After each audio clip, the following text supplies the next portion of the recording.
Once upon a time, there lived a poor widow, and she had a son, Jack, and a cow, Belyanka. The cow gave milk every morning, and the mother and son sold it in the bazaar, and that was how they lived. But once Belyanka did not give milk, and they did not have food. Mom decided to sell the cow and open a shop with the proceeds. Jack took the rein in his hands and led the cow to the market. No sooner had he arrived than he met some wonderful old man. He said he would like to trade Jack's cow for beans. And with these words, he took out a handful of some strange beans from his pocket. The old man said these beans are magical.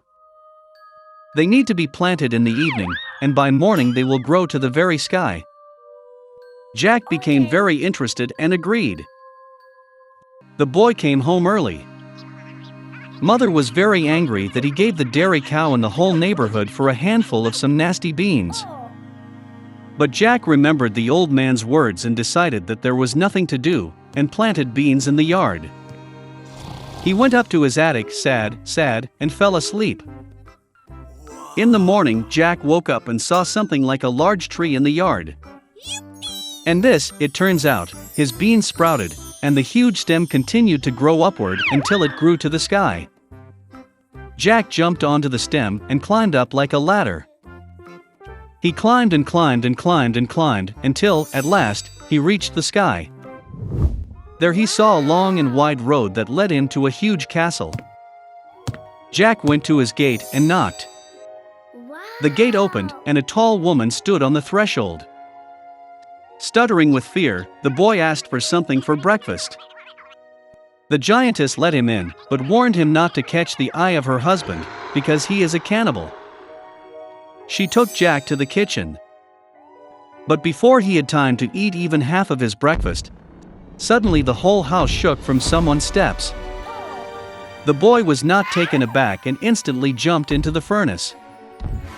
And at that very moment, the cannibal entered the room. Well, he was as big as a mountain. The cannibal took out 2 bags of gold from a huge chest and sat down to count the coins. He counted and counted, finally began to nod off, and began to snore. Then Jack quietly climbed out of the oven, crept past the cannibal, grabbed 1 bag of gold, and rushed to the beanstalk. He threw the bag down, and he began to go down the stem lower and lower, until, finally, he found himself at his house. Jack told his mother everything that had happened to him, and handed her a bag of gold. They began to live on the money that was in the bag.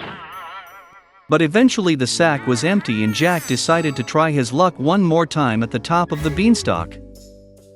One fine morning, he got up early and climbed a beanstalk. The man-eater's wife stood at the threshold of the huge castle. She said that she would not let him in, because the last time her husband had lost a bag of gold. But all the same, she took pity on the poor boy, and let him into the castle. Suddenly the footsteps of a giant were heard, and Jack again hid in the furnace. The cannibal entered and told his wife to bring the hen that lays the golden eggs. The giantess brought it, and the ogre ordered the chicken to lay, and she laid the golden egg. The pleased giant began nodding and snoring. Then Jack climbed out of the oven, grabbed the golden chicken, and rushed to the beanstalk. The boy returned home. He showed his mother a wonderful chicken, and they began to live selling golden eggs. But soon it seemed to Jack that this was not enough. And he again decided to try his luck at the top of the beanstalk. This time the boy climbed into the castle through the window. He jumped into a copper cauldron and hid. The cannibal and his wife entered the room. The giant smelled the boy, and they rushed to look for him in the oven. But he was not there. They searched every nook and cranny, but they didn't think to look into the copper cauldron. Desperate to search, the ogre ordered his wife to bring a golden harp and put it on the table. Under her beautiful sounds, the cannibal snored. Then Jack quietly climbed out of the cauldron, grabbed the golden harp and rushed to the door. But the harp played loudly and woke the cannibal. Jack ran at breakneck speed, leaping onto a beanstalk, and the giant in pursuit. Jack went down to his house and yelled at his mother to carry the axe. The mother ran out with an axe in her hands. The boy grabbed the axe and began to chop the beanstalk. The ogre felt the stem swing violently and stopped. Then Jack struck again with an axe and cut the beanstalk. It swayed and collapsed, and the ogre fell to the ground and crashed. From that day on, Jack and his mother never knew poverty again. But the boy was very sorry that, because of their greed, they almost paid with their lives. He promised that he would never steal again, and would work hard for the good of the family. A long time ago, poor man Ali Baba lived with his wife Zainab in a distant eastern country. He made his living by hard work. He chopped wood in the forest and sold it in the market. Once, while working, Ali Baba noticed that a whole detachment of horsemen was galloping towards him. Out of fear, he climbed a tree and hid in the foliage. The riders stopped under a tree and removed the sacks full of gold from the horses.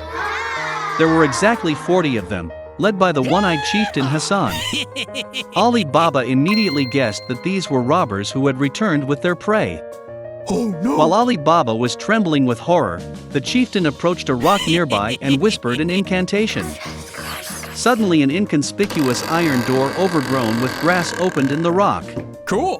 The robbers entered the cave, hid all the stolen gold there, took the empty bags and rode back into the forest. After making sure that there were no robbers, Ali Baba descended from the tree. Cool! He went to the secret door and whispered the spell he had heard from the chieftain. The door flew open. Okay. Ali Baba saw a huge cave full of gold, silver, expensive fabrics and diamonds. Ali Baba looked around, quickly grabbed 2 bags of gold, loaded them onto the donkey and rushed home. Returning to his wife, Ali Baba showed her the sacks of gold. Delighted with wealth, they began to count coins. But the couple did not succeed because there were too many coins. The money should have been measured with a special cup, but poor Ali Baba did not have it. Then Zainab decided to take the cup from Ali Baba's rich brother Qasim. Qasim himself was burning with curiosity. He could not understand why the beggar Ali Baba needed a measuring cup for gold. Therefore, he smeared the bottom of the bowl with honey to find out exactly what the spouses would measure. When Ali Baba returned the bowl, Qasim noticed that gold coins had stuck to the honey at the bottom. He realized that Ali Baba was hiding wealth from him. Then Qasim came to his brother and threatened to inform the king about him if Ali Baba did not tell the whole truth. The frightened Ali Baba told Qasim about the robbers, the cave and even about the spell that opens the secret door.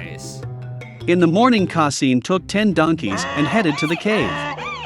After casting a spell, he went inside. The untold wealth of the cash turned Qasim's head. He danced for a long time among gold and precious stones, stuffing his bags with coins. Suddenly the sound of hooves was heard outside the door. The robbers have returned. Qasim tried to hide behind sacks of gold, but the robbers found, tied up and kidnapped him. The one-eyed chieftain immediately realized that Qasim was not the only one who knew about the cash in the cave. Then the robber went to the city and learned that a certain Ali Baba had previously been a poor man and now suddenly became rich. Cool! Adaman followed Ali Baba home and marked his door with a black cross to come at night and take revenge. By evening, Ali Baba's wife went out into the garden to water the donkeys. She saw the cross and immediately realized that this sign was not good. Then she painted the same crosses on all the neighboring houses. At night, the robbers returned and saw that all the doors were marked with a black cross. They could not find Ali Baba's house. Their plan failed.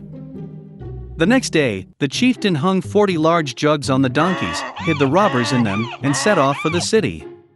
At the bazaar, he pretended to sell butter, and he himself again tracked down Ali Baba. When it got dark, the chieftain knocked on the house of Ali Baba. The robber asked to spend the night, and in return offered to present 40 large jugs of oil. And Ali Baba agreed. He cordially received the chieftain, and even allowed to drive the donkeys into the yard. While preparing dinner for a guest, Ali Baba's wife noticed that they had just run out of butter. Then she went out into the courtyard to pick up the oil that their guest had brought. But suddenly in the jugs there was a rustle and whisper of robbers. Then Zainab ran to the kitchen, grabbed a cup of boiling water and poured it on one of the robbers. He got scared, screamed, jumped out of the jug and ran towards the mountains. The whole detachment rushed after him in fright. Realizing that he too would soon be uncovered, the chieftain ran out of the house and disappeared without a trace. And Ali Baba and his wife lived happily ever after. And the robbers never returned.